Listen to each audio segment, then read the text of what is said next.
Kita minggu semalam baru sempatlah menyimpulkan pelajaran pada waktu itulah. Jadi ini kita catat dulu kesimpulan dari pelajaran minggu semalam lah, yang malam yaradha bi qada'i lah. Jadi pertama, lazim alaina ar-ridha. Jadi wajib bagi kita untuk bersifat ridha.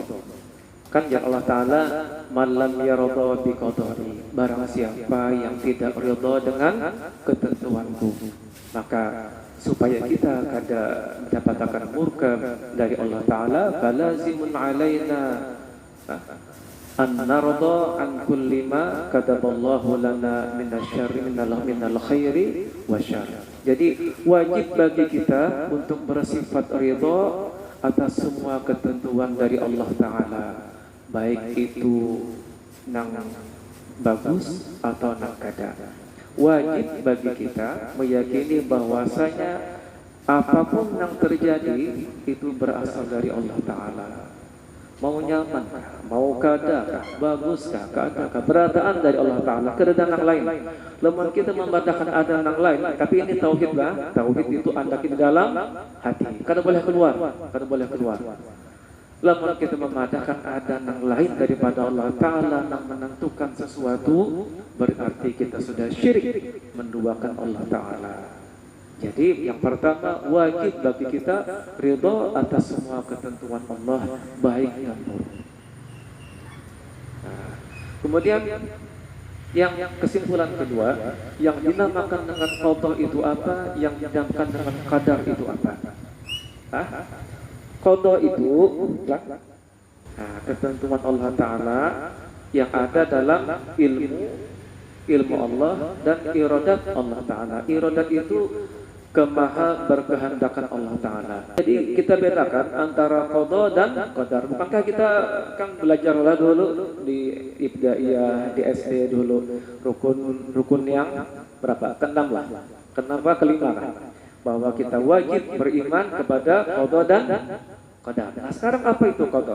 Qada itu adalah ketentuan Allah tentang apa? Tentang kita, tentang semua hal, tentang semua hal. Ketentuan Allah tentang semua hal dalam ilmu dan iradat sendiri.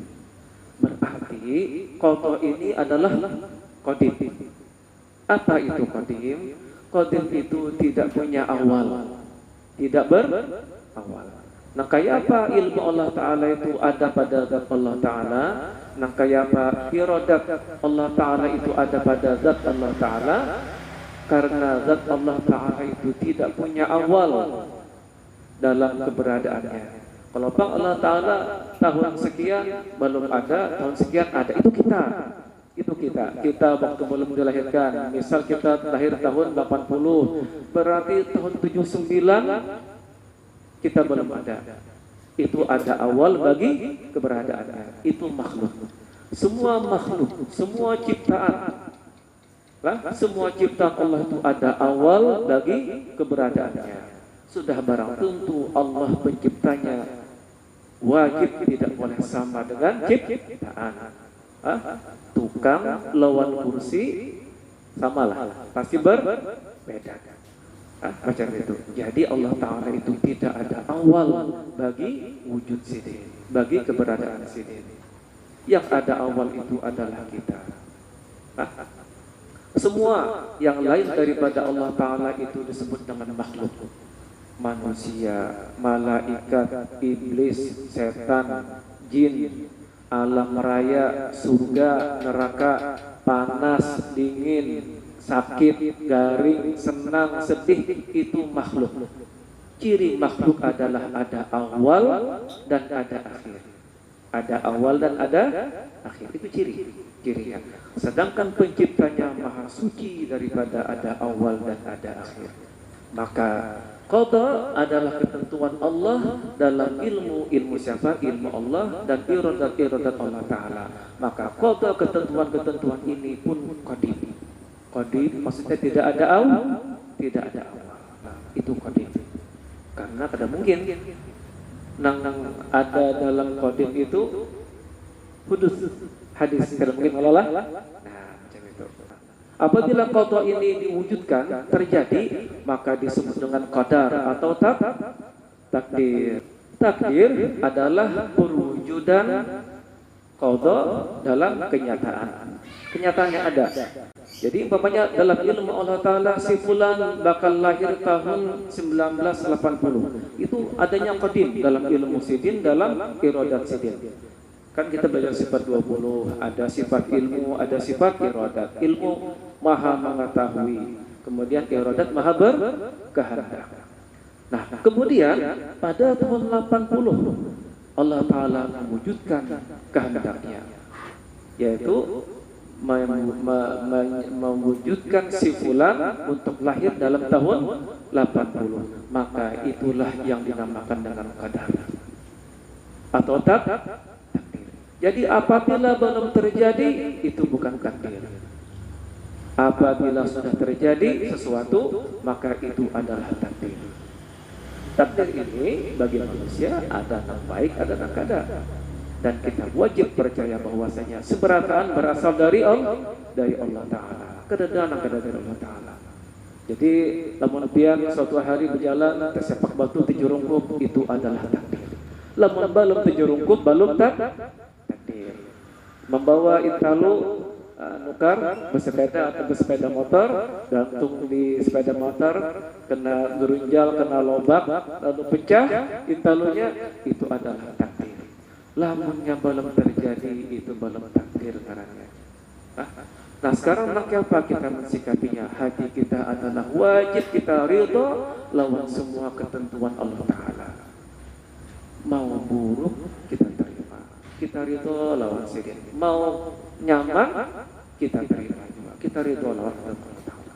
Karena ancamannya, lamun ikan kata ridho lawan ketentuanku, pergi dari bumiku dan cari Tuhan selain aku.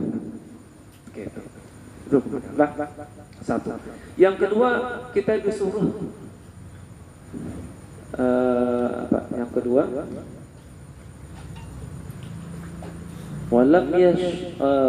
walam yasbir ala bala. Kita disuruh sabar. Jadi lazim alaina as-sabr. Wajib bagi kita untuk bersifat sabar.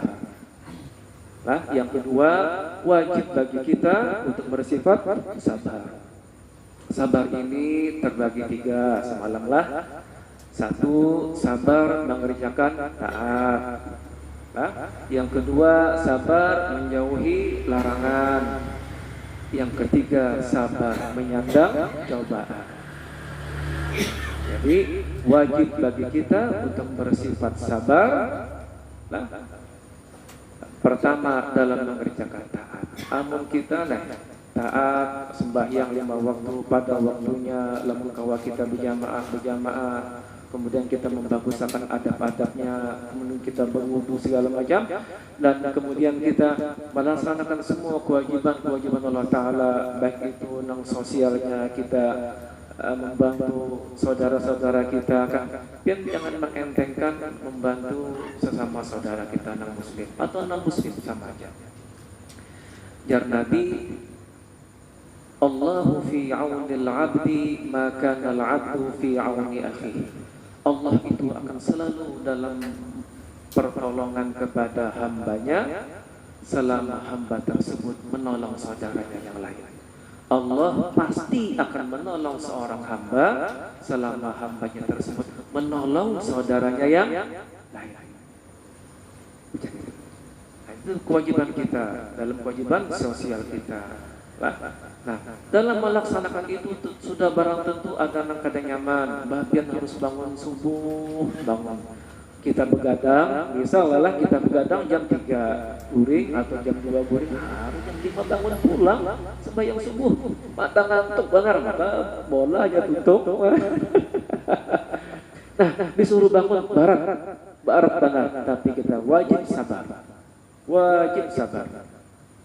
Karena apa? Ujar Allah Ta'ala dalam Al-Quran, innama yuwaffas sabiruna ajrahum bighairi hisab.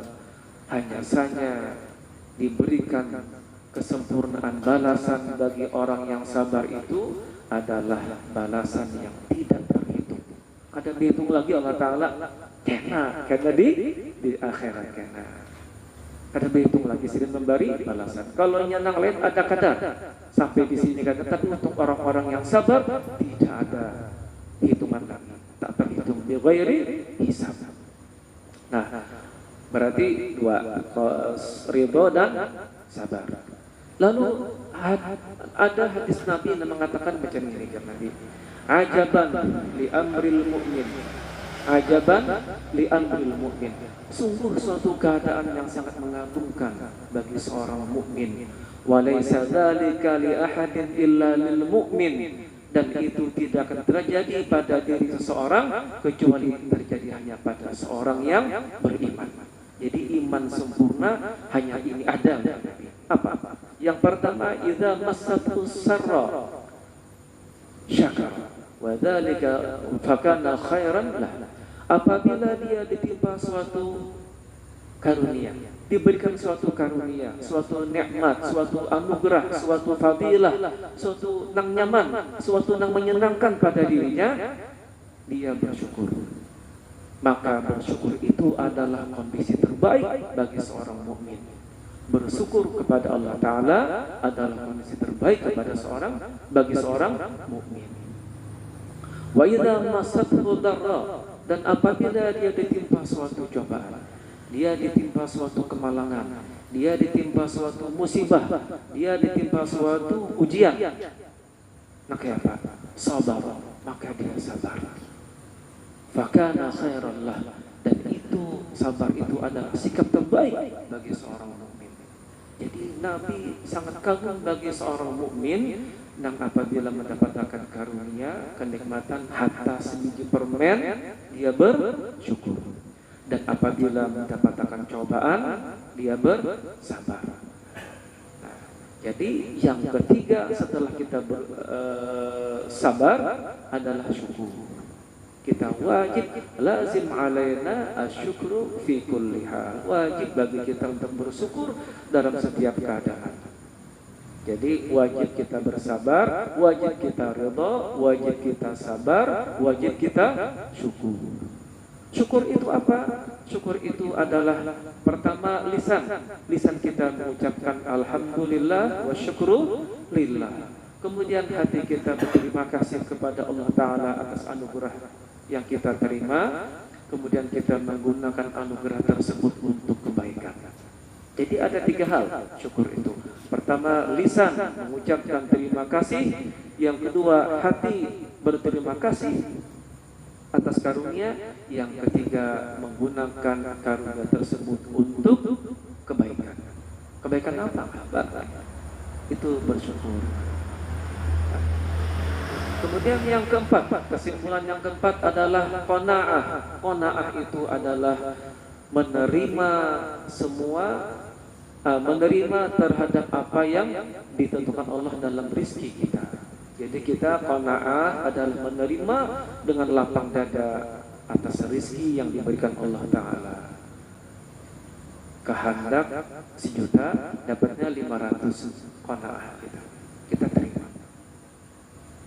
Kalau ridho tadi itu umum, semua hal ridho. Ini kalau masalah rezeki kita qanaah. Nukar intalu itu isi berapa nang sedang? Isi 16 atau isi 18? Dari itulah. Berjalan kena gerunjal, pecah 6. Sisa 11 atau sisa 12 biji. Ini sudah qanaah kita, rezeki kita sisa itu. Nang ini ya sudah. Yang gampang lah, yang gampang macam ini. Apabila kita di rumah ada sisa-sisa makanan, nasi atau apa ngarannya, atau iwakah apa, karena kita sudah kada makan lagi, termasuk yang tadi remah-remah roti segala macam, itu kan anugerah Allah Ta'ala kita, anugerah rezeki lah kita kada makan, pian sisiakan atau anak itu di mana nang samut atau binatang lain memakan. Jangan pian bungkus buang ke sampah, jangan. Jadi sisa-sisa makanan, remah-remah roti, ke apa karena kita kada makan juga, pian antak dimuncul ke hatta tikus nama makan itu adalah kita membagi rezeki sebagai tanda syukur kepada Allah Ta'ala. Makanan itu adalah rezeki, makanan itu adalah nikmat, terus rasa syukur kita menggunakannya, kemudian kita gunakan juga kepada kebaikan.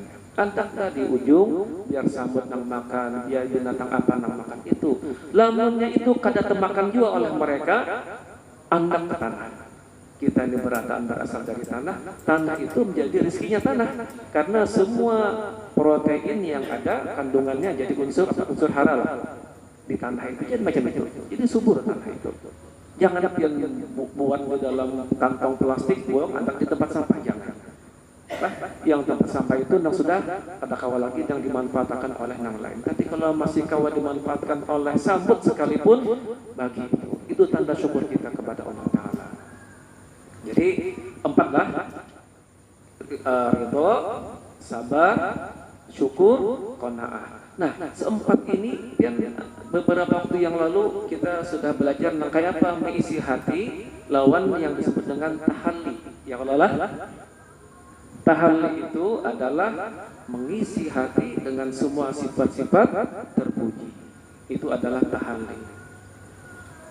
Jadi malam ini kita sudah belajar 4 sifat terpuji yang wajib ada di hati setiap mukmin. Pertama, ridho dalam semua hal, kemudian sabar dalam 3 hal, kemudian syukur atas semua anugerah, dan qanaah atas rezeki yang kita terima. Wajib hati kita mengisi 4 ini. Itu ngarannya tahalli bil munjiat, mengisi hati dengan sifat-sifat yang akan menyelamatkan kita dari kemurkaan Allah Ta'ala. Itu kesimpulan nang semalam. Sekarang kita masuk ke ada nang yang tak gunakan, adakah nang yang tak gunakan, nang rasa kurang jelas adalah kesimpulan semalam itu. Kalau hanya kededa, kita masuk ke kita. Bismillahirrahmanirrahim. Yaqulullahu ta'ala, ulangi sedikit. Baris keempat dari awal mau'izah yang kedua, baris keempat. Wa man asbaha hazinan 'ala dunya fa ka'annama asbaha sakhitan 'alayya. Itulah terakhir. Nah, ulangi dikit lah. Wa man asbaha, barang siapa di pagi hari, hazinan 'ala dunya, sudah bersedih hati tentang kehidupan dunia. Di pagi hari jam 7, jam 6 sudah gundah, sudah risau lawan kehidupan dunia. Faka'annama asbaha sakhitan 'alayya, maka seakan-akan dia sudah marah kepadamu. Seakan-akan orang tersebut sudah marah kepadamu. Faka'annama, maka seakan-akan sakhitan 'alayya, asbaha sakhitan 'alayya, dia sudah marah kepadaku. Jadi sebagai seorang mukmin itu beriman lawan Allah Ta'ala dengan semua keadaan, dalam semua keadaan. Tidak pantas bagi seorang mukmin di sukat itu sudah suntuk, sudah bad mood, sudah sedih, sudah galau, sudah resah. Jangan. Allah Ta'ala itu hendak kita senang, Allah Ta'ala itu hendak kita gembira lawan karunia sidin. Jadi jangan sampai kita bisukan sudah kada nyaman, apalagi sampai memamai. Jangan rangi-rangi kita bisukan itu. Makanya kalau bisa dia mulai hari dengan sembahyang isyraq. Alhamdulillahilladzi ja'alal yawma afiyah. Ya Allah, segala puji bagi Allah. Pertama pian sembahyang dulu. Isyraq itu waktunya 1,5 jam setelah adzan subuh. 1,5 jam setelah adzan subuh. Kemudian pian berdiri sembahyanglah 2 rakaat. Usolli sunnatal isyraq rakaataini lillahi ta'ala. Saja aku sembahyang sunat isyraq 2 rakaat karena Allah Ta'ala. Ayatnya qul ya qulhu, lamun kata qulhu al-falaq, barang kenapa Pak? baca doa. Tuntung dan baca doa. Alhamdulillahilladzi ja'ala al-yawma 'afiyah. Segala puji bagi Allah Ta'ala yang telah menjadikan hari ini afiat. Afiat itu selamat daripada segala gangguan. Pian bad mood itu gangguan. Pian galau itu gangguan. Pian resah, gundah, kada nyaman hati itu gangguan. Menyenangkan itu afiat. Senang hati, nyaman hati itu afiat. Wajah abisyamsi min matla'iha, dan telah mendatangkan, menerbitkan matahari dari tempat terbitnya. Allahumma rzuqni khaira hadzal yaum. Ya Allah, berikanlah hamba rizki yang terbaik pada hari ini. Kita memulai lawan iman. Kan sebagai wujud dari iman kita berdoa kepada Allah Ta'ala yang maha pemberi nikmat. Allahumma rzuqni khaira hadzal yaum. Ya Allah, berilah hamba rizki yang terbaik pada hari ini. Wadfa'anni syarrah, dan tolaklah dari hamba atau singkirkanlah dari hamba semua kejelekan yang ada pada hari ini. Singkirkanlah dari hamba semua kejelekan yang ada pada hari ini. Allahumma nawwir qalbi. Ya Allah, sinarilah hati hamba kama nawwartal arda binuri syamsika abadan abada birahmatika ya arhamar rahimin. Sebagaimana engkau sinari bumi ini dengan sinar dari matahari. Abadan abada, artinya dalam waktu yang panjang. Bukan selamanya, kalau selamanya itu Allah Ta'ala kekal. Macam itu. Jadi mulailah hari dengan senang. Jangan sampai kita gundah, karena Allah Ta'ala orang nama mulai hari dengan gundah gulana itu sama dengan sarik lawan aku. Nah, kita masuk yang kedua. Wa man ishtaka ala musibatin faqad syakara. Barang siapa waman ishtaka, yang mengeluh ala musibatin, atas suatu musibah.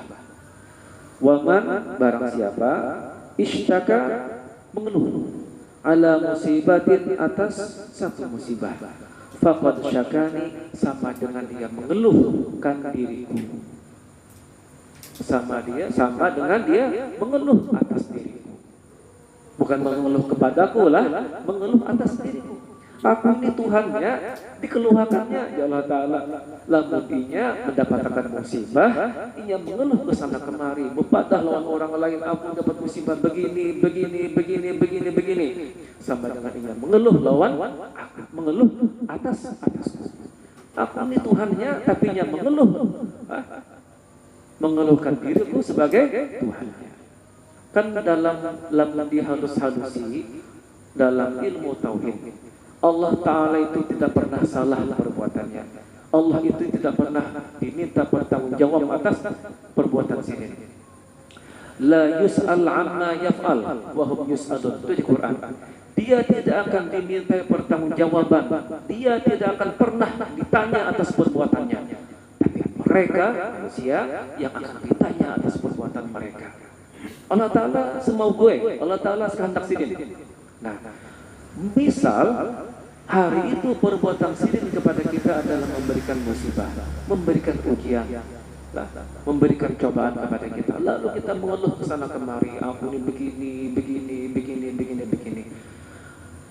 Sama dengan kita menyalahkan atau memandangkan Allah Ta'ala itu salah memberi musibah. Adalah perbuatan atau fi'il Allah Ta'ala itu salah. Kadang-kadang nang salah itu kita, Allah itu maha benar, Allah Ta'ala dengan semua perbuatannya. Sama aja kita memandangkan Allah Ta'ala salah dalam menempatkan musibah kepada diri kita. Makanya apabila kita menerima suatu ujian, sabar, berdiam. Ingat banget, jadi dulu jar ibunya dulu dipadai kai seman, ujar kai, lamun ikam mendapatkan musibah, ikam berdiam. Tidak semua orang yang mendengar musibah kita akan ikut menangis. Lamun ikam menerima suatu karunia, ikam berdiam. Tidak semua orang yang mendengar karunia kepada kita akan ikut tertawa. Karena sebaratan orang. Jadi lamun kita dapat musibah, berdiam. Mengadunya lawan siapa? Lawan Allah. Karena sirina memberi, kita minta hilangkan musibah ini lawan Allah Ta'ala juga. Macam itu. Jadi jangan sampai kita mengeluhkan Allah sebagai Tuhan yang menguji kita. Bukankah kita minggu semalam sudah ada disampaikan Al-Qur'annya. Ahasiban nasu an yutraku amanna wa hum la yuftanun. Apakah manusia mengira setelah mereka berkata kami beriman kepada Allah, mereka akan dibiarkan tanpa diuji? Jawabannya sekali-kali tidak, pasti diuji. Kita sekolah aja ada ulangan, kita sekolah aja ada ujian. Am hasibtum an tadkhulul jannata wa lamma ya'lamillahu alladhina jahadu minkum wa ya'lamas sabirin. Itu kah? Amin. Ayatnya ialah am hasibtum an tadkhulul jannata wa lamma ya'lamillahu alladhina jahadu minkum wa ya'lamal kadhibin lah. Kalau salah macam itulah, karena Allah itu bisa menyuarakanlah. Apakah kalian mengira kalian akan masuk surga tanpa diuji? Sedangkan Allah Ta'ala perlu bukti siapa yang mujur mujahadah dalam imannya dan supaya membuktikan keimanannya, dan dia akan tahu siapa yang dusta. Macam itu. Jadi apabila kita menerima musibah, kewajiban kita berdiam, terima dan minta pertolongan, minta ya Allah biarlah memberi, biarlah menghilangkan, macam itu. Jangan sampai kita berkeluh kesah ke sana kemari lawan orang, kecuali kita ada umpamanya orang ini kalau membantu kita melepaskan masalah kita, itu boleh, itu secara fikih dibolehkan. Tapi lepas kita bekas-bekas orang di warung, bekas-bekas orang terdapat di jalan, ini seorang yang lagi musibah juga banyak katanya nyawa bekas-bekas dah lah. Macam itu. Jangan pikirkan imbang, yang lagi musibah juga, lagi cobaan juga lagi. Sama-sama bersambut kepala lagi ya. Nah, macam itu. Kerada gunanya kita. Kerada gunanya. Jadi apabila kita dapat musibah, kita berdiam, minta Allah Ta'ala, minta solusi lawan sidin, karena sidin pasti ada memberikan solusi. Kemudian wa man dakhala ala ghaniyyin fatawadha'a lahu min ajli ghina'ihi dhahaba thuluthani. Nah, ini sudah ke perbuatan. Wa man dakhala ala ghaniyyin, barang siapa, waman barang siapa, dakhala yang masuk, ala ghaniyyin kepada seorang yang kaya harta lah. Barang siapa yang menemui seorang yang kaya, maksudnya kayak itu lah, maksudnya itu. Fatawadha'a lahu min ajli ghina'ihi, maka si fulan yang masuk kepada orang sugih ini merendahkan dirinya, fatawadha'a lahu, maka dia merendahkan diri, ala ghina'ihi, min ajli ghina'ihi, fatawadha'a lahu, maka dia merendahkan dirinya kepada orang kaya tersebut, min ajli ghina'ihi, karena kekayaannya. Karena karena kesugihannya. Apa konsekuensinya? Ya Allah Ta'ala, dhahaba thulutha dini, maka telah hilang 2/3 dari agamanya. Jadi orang mendapat lawan orang sugih lah, lalu menunduk menghormati berlebihan kepada orang sugih tersebut, tetapi karena kesugihannya. Ingatlah ini karena kesugihannya, maka telah hilang dari diri orang tersebut 2/3 agama. 1/3 aja lagi agamanya ada pada dirinya. Mana apa lamun kita bersikap kepada orang sugih? Kita nang berlaku kepada sesama manusia itu macam ini. Ujar Nabi, "Falaisa minna", bukanlah golongan kami, "malam yarham saghirana", tidak orang yang tidak kasih sayang kepada orang yang lebih muda daripada kita. Jadi lamun orang tahu kepada yang lebih anum kada sayang, lebih anum kepada orang yang anum pada inya itu kada bersikap lemah lembut, kada kasih sayang, itu nanti kada mengakui golongan kami. Kemudian berikutnya lagi, walam yuwaqir kabirana, dan dia tidak hormat taklim kepada yang lebih tua daripada dirinya. Orang ada yang lebih tua, kada hormat.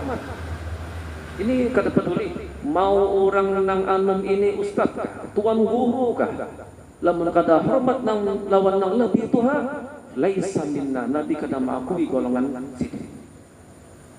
Harusnya orang berilmu itu lebih lagi mengetahui adab kepada orang yang lebih tua dan lebih sayang kepada yang lebih muda, karena dia belajar, dia isi ilmunya. Makanya dulu di sekumpul itu dilajari macam ini. Orang nang lawan nang orang anum, maka apa kita harus bersikap? Kita sayang kepada mereka karena apa? Satu alasan, mereka dosanya masih sedikit dibanding diriku.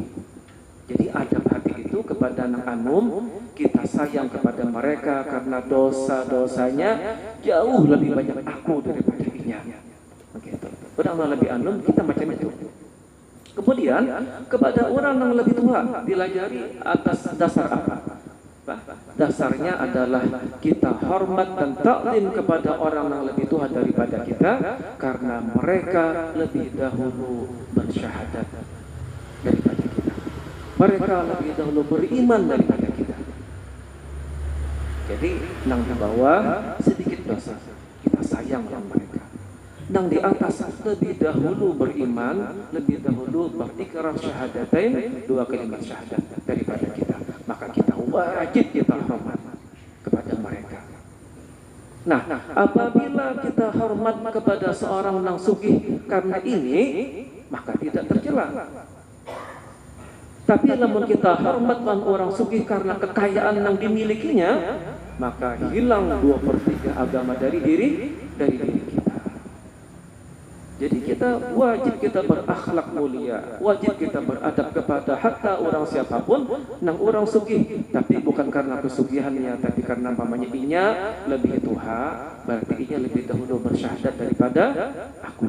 Lamun inya lebih anum, kita hormat, sayang dalam perjudian sayang kepada inya dalam rangka apa? Inya lebih sedikit dosa daripada diriku. Itu nang bujur caranya. Tapi lamun kita tunduk hormat merendahkan diri kepada orang sugih itu karena kekayaannya, maka hilang 2/3 agama kita. Nah, jadi jangan karena alasan itu. Jadi pakailah adab karena untungnya kita belajar, kita tahu. Kita tahu. Di hadis Nabi macam ini, man tawadha'a li ghaniyyin li ghinahu faqad dhahaba thulutsani. Ini mirip. Kalau kada salah ada di Taurat. Kalau ajar Nabi, barang siapa yang merendahkan dirinya kepada seorang yang kaya karena kekayaan yang dia miliki, maka sungguh telah hilang 2/3 agamanya. Jadi kita nak apa? Kita hormat, kita sayang, lamunnya anum kita sayang, lamun inya tuha kita hormat karena inya lebih dahulu bersyahadat, inya lebih dahulu beriman, lamun inya anum inya lebih sedikit dosa daripada aku. Itu dulu dilajari di sekumpul maka itu. Kemudian wa man latama wajhahu ala mayyitin, wa man latama, dan barang siapa menampar, latama itu menampar, wajhahu, wajahnya, dan barang siapa menampar wajahnya sendiri ala mayyitin, karena kematian seseorang. Kita nih kena musibah, ada orang tersayang di rumah kita meninggal, keluarga kita meninggal, lalu kita ini kada sabar, kada ridho, kada terima, lalu kita menampar-nampar wajah kita sendiri. Lalu apa konsekuensinya? Orang yang macam itu, faka'annama akhadha rumhan yuqatiluni bih, maka seakan-akan akhadha rumhan, dia mengambil lembing, mengambil tombak. Akhadha rumhan, seakan-akan dia mengambil lembing atau tombak, yuqatiluni bih, menantang diriku. Menantangnya, yuqatil itu mengajak berperang, mengajak membawai duel, mengajak berkelahi lawan Allah. Itu Itu wujud dari apa? Orang nang kada ridho lawan ketentuan Allah Ta'ala. Lalu saja kita nih merapit-rapit baju kah, hampas-hampas awak kah, lah? Lamunnya nang ada juga orang ini nih stres, pelampiasan stresnya lawan makan kada berlebihan. Ya masih kurang lebih ya bang, atau makruh aja kira-kira. Tapi lamunnya dapat musibah berapit-rapit awak, merapit-rapit baju, hampas awak, menghantam dada. Itu sama dengan apa? Sama dengan mengajak Allah Ta'ala berperang dengan mengambil lembing atau tombak. Jadi jangan kita terima lah. Lamun ada kita kematian, kita sabar, kita menerima ketentuan Allah Ta'ala. Sedikit lagi lah. Wa man kassara 'udan 'ala qabrin, wa man kassara 'udan 'ala qabrin, dan barang siapa kassara mematahkan, kasara mematahkan, audan setangkai kayu atau ya audan itu sebatang kayu ala kubrin yang ada di atas satu kuburan. Kan kita ada kalau kalah orang kubur tadi tanamit ya Allah nang biasanya nang warna habang daunnya itu nah apa ngarannya itu. Nah kita patahkan pohonnya itu, kita patahkan. Lalu apa ajar Allah Ta'ala? Faka'annahu hadama baka'bati biyadihi, maka seakan-akan dia, faka'annahu, maka seakan-akan dia hadama baka'bati, meruntuhkan pintu Ka'bahku. Seakan-akan dia meruntuhkan, hadama meruntuhkan, baba pintu Ka'bati, Ka'bahku. Biyadihi, dengan tangannya. Jadi ulun pernah juga menghadiri satu pemakaman untuk menguburakan siapa di antara 4 hadir mematahkan mematahkan pohonan yang ada di satu kubur, ditancapkan ke kubur itu. Jangan, biarkan aja, menghadap seorang karena tanam bahasa aja, tanam bahasa aja. Piang macam ini, orang tolah kubur kan orang cak mandak kembang segala macam. Nah, misal kita nak membersihkan kubur tersebut, misal kembang-kembang itu belum kering, haram hukumnya kita ambil. Haram hukumnya kita ambil. Biarkan sampai kering, hanyar diambil. Mun masih basah, mun masih segar, haram hukumnya diambil. Kalau bang ini mengganggu pemandangan, jangan. Jadi ada kisah. Dalam kisah itu maramtun Nabi sallallahu alaihi wasallam di Kubrain.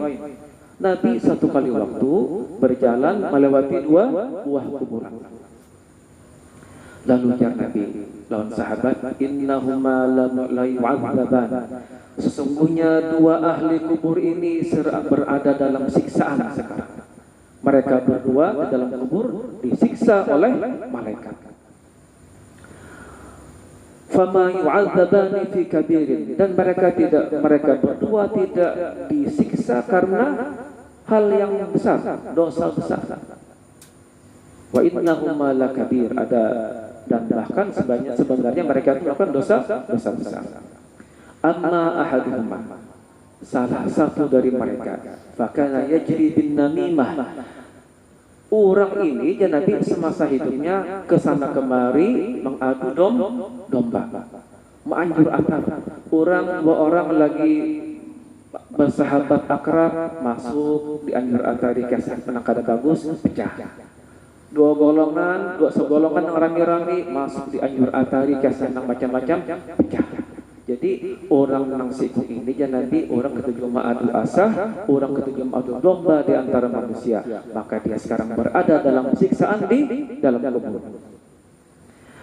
Wa ammal akhar, ada pun nang sikunya lagi. Fakana la yastansih minal baul. Nah ini semasa hidupnya si fulan ini tidak bersih dalam beristinja. Tidak bersih dalam beristinja. Di riwayat lain bahkan la yastatir minal baul. Kada bersih maaf, pipis atau buang air besar, disiksa di dalam kubur. Maka ajar Nabi, istanzihu fil bauli fa inna amatal qabri minha. Maka bersihkanlah kalian dalam istinja, karena umum terjadi banyak orang yang disiksa di dalam kubur karena istinjanya kada bujur, istinjanya kada bersih. Lamun kita lakian ini kan kita paham sudah, kita disuruh berduduk, makruh hukumnya kita buang air kecil dalam keadaan berdiri. Jangan berdiri, kita duduk. Limbah itu kita bedehen, kita bedehen, kita batuk, apa caranya supaya keluar darah. Karena umumnya orang yang disiksa di dalam kubur karena kada bersih istinjanya. Lamun kada bersih istinja berarti ini membawa najis pada waktu sembahyang. Maka syarat sah sembahyang adalah bersih badan, pakaian dari najis, sehingga sembahyangnya kada sah. Maka tidak gugurlah kewajiban dirinya. Jadi kita lain bang kita baharilah ngolah kita lagi kenanakan namun lagi perang-perangan ada kami mencari daun kebuncu cari daun nah sabuakan kita basuh lawan air na mengalir. Maaf, lamun binian pian bedungkung nama kelihatan itu wajib disiram. Itu wajib disiram. Lah pian bedungkung nama kelihatan itu wajib disiram. Itu tata caranya. Macam itu. Perancingannya hati-hati. Jangan sampai kita menjadi orang bagian nang wal'iyadzubillah nang bagian nang disiksa di kubur karena istinjanya kada bersih. Siram dulu, siram lawan air nang mengalir. Air nang mengalir. Macam itu caranya. Kada cukup pokoknya disapuakan aja. Ini basah, tangan basahkan. Kada cukup. Harus nang mengalir. Harus nang mengalir banyunya. Itu. Gitu. Nah, kemudian yang tadi jangan sampai kita mematahkan kayu atau tumbuhan yang ada di sebuah kuburan, atau kita mengambil kembang-kembang yang diandaki orang yang belum kering, hukumnya haram. Karena lalu jar Nabi fa'akhadha jaridatan rutbah. Nabi mengambil pelepah kurma nang basah, pelepah kurma nang masih segar. Fasyaqaha nisfaini, Nabi mematahkan menjadi dua bagian. Wa gharaza fi ahadihima wahidatan, dan Nabi menancapkan di masing-masing kubur satu patahan tadi, jadi dua. Lalu jar sahabat lima daya Rasulullah, kenapa dia gawe ini? Jar Nabi la'allahu yukhaffif anhuma ma lam yaibasa. Mudah-mudahan jar Nabi Allah Ta'ala meringankan siksa kubur nang berdua ini selama dua pelepah kurma ini belum kering. Itu menjadi dalil setiap tumbuhan yang ada di atas kubur nang belum kering akan membawa manfaat kepada ahli kubur. Maka haramlah kita mengambil tumbuhan, apalagi mematahkan tadi. Mematahkan haram hukumnya. Mengambil kembang-kembang yang ada di kubur itu selama belum kering. Kalau sudah kering, malam yaibasa. Jadi selama itu belum kering. Kalau kering sudah kalah lagi meringankan siksa kubur. Nah, jadi lamun kering apa? Walaupun masih baal, biarkan aja. Apalagi masih segar, kembangnya biarkan aja. Haram hukumnya kita mengambil karena ini meringankan keadaan si ahli kubur. Gitu. Kita cukup akan sampai di sini. Mudah-mudahan apa yang kita pelajari malam ini jadi ilmu manfaat bagi diri kita. Kita kawama amalakan tunggal di kita terbapak. Mudah-mudahan ini jadi ilmu manfaat dalam kehidupan kita sehari-hari, memperbaiki diri kita, memperbaiki hati kita. Ala hadhihi niyyah wa ila hadratin Nabi sallallahu alaihi wasallam. Al-Fatihah. Bismillahirrahmanirrahim. Maliki yaumiddin. Iyyaka na'budu wa iyyaka nasta'in. Ihdinas siratal mustaqim. Siratal ladzina an'amta 'alaihim ghairil maghdubi 'alaihim. Bismillahirrahmanirrahim. Alhamdulillahirabbil alamin. Allahumma salli ala sayyidina Muhammadin adada ma fi ilmillah, salatan daimatan bi dawami mulkillah. Allahumma anfa'na bima 'allamtana wa 'allimna ma yanfa'una wa zidna 'ilma. Allahumma hadillahumma bi fadlika musi'ana li muhsinina wa muhsinana li 'alimina wa 'alimana li 'amilina wa 'amilana li mukhlisina. Rabbana taqabbal minna innaka antas sami'ul 'alim wa tub 'alaina innaka antat tawwabur rahim. Sallallahu ala sayyidina Muhammadin wa alihi wa sallam. Walhamdulillahi rabbil alamin. Kita baca doa ikhtitam majelis. Bismillahirrahmanirrahim.